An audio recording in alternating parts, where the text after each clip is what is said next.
Isto é que vai começar a qualquer instante e é agora mesmo. Aí está o Primeiro-Ministro a entrar em cena. Vamos então ouvir o que tem para dizer ao país. Pedro Passos Coelho, a declaração vai começar agora mesmo. Portugueses, quando em outubro de 2011, nas vésperas da discussão do Orçamento de Estado para 2012, me dirigia ao país, descrevi a nossa situação como a de uma emergência nacional. Não usei essas palavras com ânimo leve.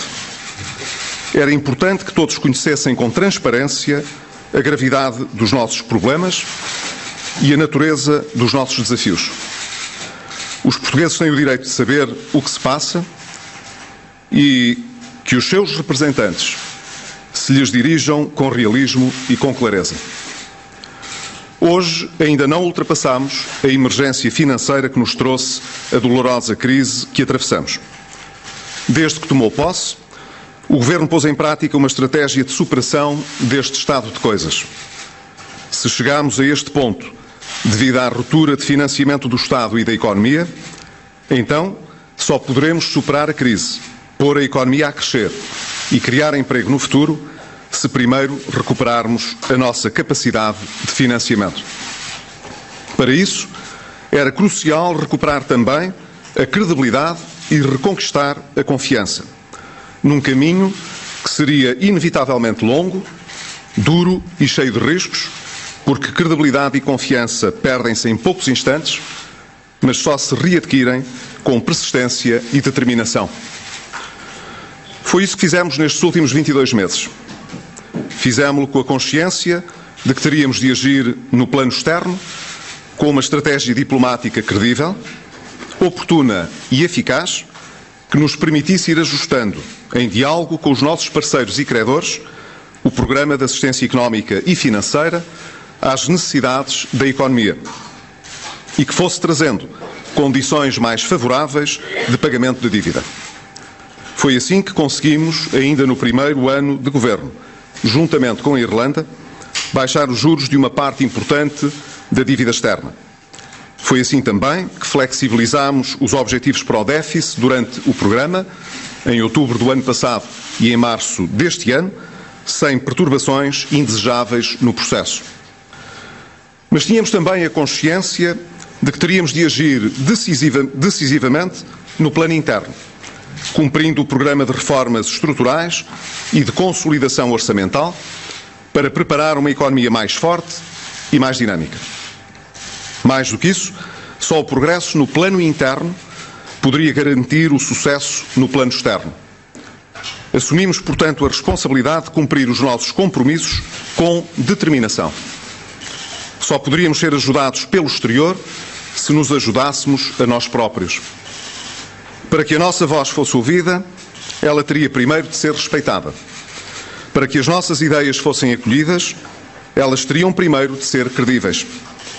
Se tivéssemos cruzado os braços e nos tivéssemos colocado na posição de pensar que a Europa é que tinha o dever de resolver permanentemente as nossas carências, então a nossa situação hoje seria incomparavelmente pior do que é e estaríamos a falar de escolhas muito mais dramáticas do que as que são atualmente as nossas. De facto, ao longo do último ano, fomos lentamente recuperando a credibilidade perdida. Com o empenho coletivo de todos os portugueses, fomos capazes de regularmente apresentar trabalho feito. Fomos capazes de consistentemente cumprir o que estava acordado com os nossos parceiros externos. Ao mesmo tempo, lá fora fomos sendo reconhecidos por essa conduta confiável e clarividente e, em consequência desse reconhecimento, pudemos até acelerar o calendário da retoma do financiamento do Estado. Só assim podíamos finalmente começar a preparar o nosso futuro para a próxima fase da nossa vida coletiva, já sem a presença da Troika. Nunca neguei que esse caminho era muito difícil e estreito, sem grande margem para deslizes. E para nos manter na posição mais segura e menos vulnerável, tivemos de fazer escolhas que nenhum governo gosta de fazer, mas que eram necessárias. Em 2012, o Tribunal Constitucional considerou que algumas normas do Orçamento de Estado desse ano não poderiam ser aceites para os anos seguintes. Isso forçou-nos a procurar alternativas que, como todos sabem, não gozavam da preferência do Governo como instrumento de resolução do desequilíbrio das contas públicas. Mas não tivemos alternativa, senão proceder a um aumento generalizado de impostos para todos os portugueses, sob pena de ficarmos a braços com um problema muito grave e, porventura, sem resolução. Fizemo-lo para evitar um colapso nacional. Em 2013, o Tribunal Constitucional voltou a invalidar algumas normas importantes da Lei do Orçamento de Estado para este ano. No nosso regime político, é ao Tribunal Constitucional que compete fazer uma interpretação soberana da Constituição. É evidente que o Governo respeita e cumprirá as decisões do Tribunal Constitucional. Não poderia ser de outra maneira num Estado de Direito democrático que preza as suas instituições. Mas o Governo discorda da interpretação que o Tribunal faz da Constituição da República Portuguesa e que foi manifestada no acórdão tornado público há 2 dias. E o Governo não está sozinho nesta apreciação. Muitos outros constitucionalistas discordaram desta interpretação feita pelo Tribunal. Todos partilhamos os mesmos valores constitucionais, mas o nosso entendimento do contexto, hierarquia e aplicação concreta desses valores não é aquele que foi exposto pelo Tribunal Constitucional. A condição excepcional do país e a degradação da situação europeia exige de todos grande realismo e uma consciência aguda dos imperativos e restrições impostas por circunstâncias que o Governo não escolheu antes herdou. Em tempos de exceção, as nações podem precisar de respostas excepcionais, como é o nosso caso. Se essas respostas não puderem ser encontradas, os valores importantes que a Constituição consagra poderão ficar em causa de forma muito mais grave. Ninguém poderá negar que esta decisão do Tribunal Constitucional tem consequências muito sérias para todo o país. A decisão foi tornada pública a menos de uma semana de Portugal fechar, com os parceiros internacionais, uma negociação decisiva para chegarmos a um acordo com os nossos credores, para suavizarmos o pagamento da dívida e para tornarmos mais favoráveis as obrigações financeiras que temos de cumprir. Este acordo assume a maior relevância no caminho que estamos a trilhar para terminar em 2014 a intervenção da Troika e para podermos recuperar o acesso normal a financiamento. A decisão do Tribunal Constitucional torna a posição portuguesa mais frágil nessas negociações em torno dos reembolsos e maturidades dos empréstimos externos que contraímos. Ainda assim, quero garantir que estou a fazer tudo o que se encontra ao meu alcance para, com o Sr. Ministro de Estado e das Finanças, apesar destes obstáculos, proteger os interesses de Portugal nessas negociações. Em termos mais gerais, o acórdão do Tribunal Constitucional introduz incerteza e imprevisibilidade num processo já de si extremamente exigente. Corre em sentido contrário à orientação estratégica de regresso aos mercados. Conseguir que o Estado se voltasse a financiar autonomamente e, com isso, que as condições de financiamento das empresas e das famílias se tornassem mais favoráveis. Por sua vez, com a melhoria e a maior fluidez do financiamento, cresceria igualmente a confiança de que concluiríamos o nosso programa de assistência económica e financeira conforme previsto. Quer isto dizer, portanto, que a decisão do Tribunal Constitucional constitui um risco para todo este processo. Mas as consequências desta decisão têm uma outra dimensão mais concreta. Em primeiro lugar, num plano mais imediato, coloca obstáculos muito sérios à execução orçamental de 2013. Precisamente quando tínhamos acabado de flexibilizar as metas do déficit para este ano e para os anos seguintes. Darei, por isso, instruções aos Ministérios para que procedam às necessárias reduções nas suas despesas de funcionamento para compensar o que o acórdão do Tribunal Constitucional agora vedou. Será, com certeza, um processo de grande dificuldade. Em segundo lugar, torna problemática a necessária consolidação orçamental para os próximos anos e que constitui, não nos podemos esquecer, uma condição necessária para a fase pós-Troika. E é preciso recordar que a redução do déficit constitui igualmente uma condição indispensável para a manutenção de Portugal na área do euro e na dianteira do projeto europeu.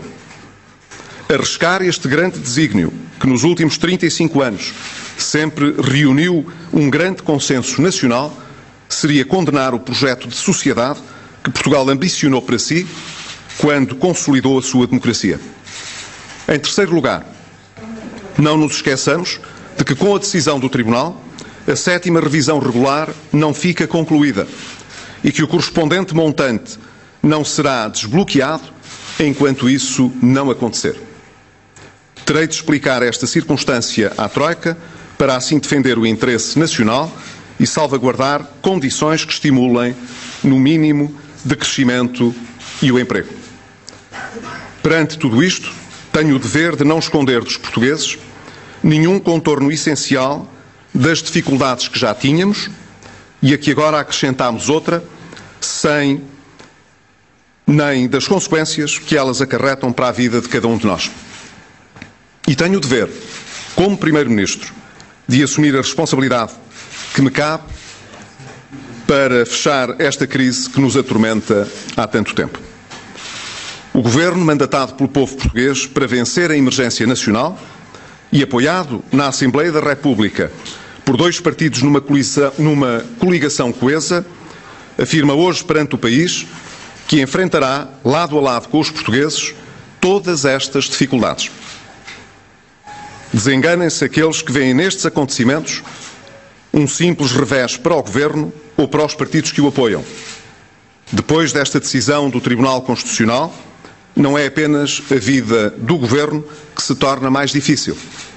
É a vida dos portugueses que fica mais difícil e é o sucesso da recuperação nacional que se torna mais problemático. Por outro lado, a emergência nacional envolve todo o país, toda a sociedade, todas as instituições nacionais, todos os órgãos de soberania. Mais do que isso, não é correto dizer que o programa de assistência vincula apenas este Governo, que de resto não o preparou nem negociou. O programa vincula todo o Estado português, incluindo, evidentemente, todos os seus órgãos de soberania. Uma vez que o Estado ainda está dependente do financiamento dos nossos parceiros europeus para fazer pagamentos, fornecer serviços, pagar salários e pensões, manter o Estado Social, a alternativa ao cumprimento do programa seria submeter-nos a um outro programa, prolongando a dureza e a penosidade dos sacrifícios.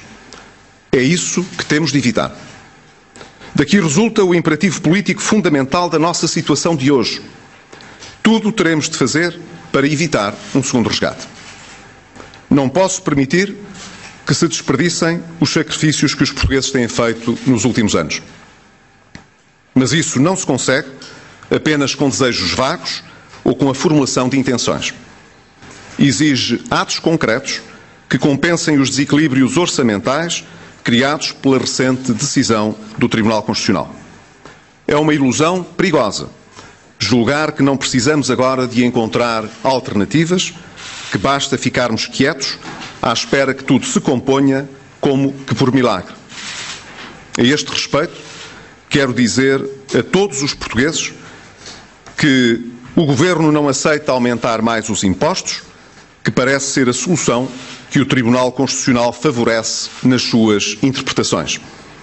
Fazê-lo poria em causa irremediavelmente as nossas possibilidades de recuperação atempada da economia e da criação de emprego. Por conseguinte, só nos resta a alternativa de acelerar e intensificar alguns aspectos da reestruturação do Estado com impacto direto na despesa pública. Mas agora, dadas as restrições impostas pelo Tribunal Constitucional, teremos de o fazer com instrumentos de outra natureza. Para compensar o desequilíbrio agora aberto no orçamento em 2013, teremos de pôr em prática ainda este ano medidas de forte contenção da despesa pública, nomeadamente nas áreas da segurança social, saúde, educação e empresas públicas. Não duvido que aparecerão vozes a protestar que com isso estaremos a pôr em causa o Estado Social e que o Governo não aprende a lição parando com a austeridade. Mas o Governo não pode compactuar com essa demagogia fácil e, para defender o Estado Social, precisa de garantir o dinheiro que suporta as suas despesas. Ora, o Estado não dispõe de financiamento necessário e, sendo assim, está impedido pela realidade dos factos de realizar parte das despesas. Só ultrapassaremos esta situação diminuindo, portanto, a despesa e cumprindo as nossas obrigações externas. Não será um exercício fácil, quando temos em conta a redução de despesa pública que o Governo nos últimos 2 anos já efetuou. Em 2 anos, reduzimos a despesa primária do Estado, isto é, a despesa do Estado sem contar com o pagamento dos juros da dívida, em mais de 13 mil milhões de euros. Facto que não tem qualquer precedente na nossa história democrática. Foi, aliás, este esforço de disciplina no lado da despesa que nos permitiu até compensar parte da perda de receita fiscal que ocorreu em resultado da crise económica. A complexidade e a preparação que medidas deste tipo requerem apelam à mobilização da sociedade civil, do Governo e do Estado para a sua formulação. Nas próximas semanas, teremos de proceder ao estudo e ponderação de alternativas possíveis e o Governo está naturalmente receptivo a todas as propostas razoáveis, fundamentadas e objetivas que a discussão pública possa suscitar. Mas a necessidade de equilíbrio das contas públicas diz respeito igualmente aos próximos anos. E aqui as nossas perspectivas serão tanto menos cinzentas quanto mais o sistema político compreender a indispensabilidade do compromisso. Com o nível de endividamento a que chegamos no Estado, estes objetivos nacionais, que ultrapassam as cores partidárias e não distinguem governos, não poderão ser alcançados se não houver compromissos duradouros entre as nossas instituições, incluindo, claro está, os partidos do arco da governabilidade e os órgãos de soberania. Isto mesmo quis transmitir com detalhe ao Sr. Presidente da República na audiência que ontem me concedeu. Quanto menos compromisso houver a este respeito, mais frágil será a posição do país. Mais do que nunca, a situação não se compadece com demagogias nem com taticismos. Cada um dos agentes políticos tem de se pronunciar sobre esta matéria, que, volto a repetir, é central para o futuro próximo do país no quadro europeu. Se o nosso futuro nos compromete em conjunto, então todos têm uma palavra a dizer sobre a sua preparação e todos têm o dever de assumir as suas responsabilidades. Da parte do Governo não haverá hesitações. Permitam-me, pois, que o diga com clareza para que não subsistam quaisquer dúvidas. O Governo está comprometido com todos os objetivos do programa de assistência e reafirma o cumprimento das obrigações internas e externas do Estado português. E como Primeiro-Ministro, renovo aqui e hoje o compromisso de fazer tudo o que está ao meu alcance para, atacando as dificuldades acrescidas, fecharmos esta crise de uma vez por todas. Com a legitimidade que me foi conferida pelo povo português e pela Constituição, agirei até ao limite das minhas forças na defesa do interesse nacional.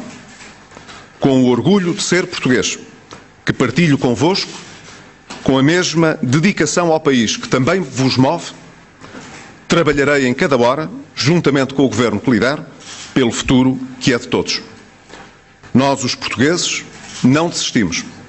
Porque não desistimos de Portugal, não desistimos da nossa autonomia, não desistimos da nossa liberdade, não desistimos do nosso futuro.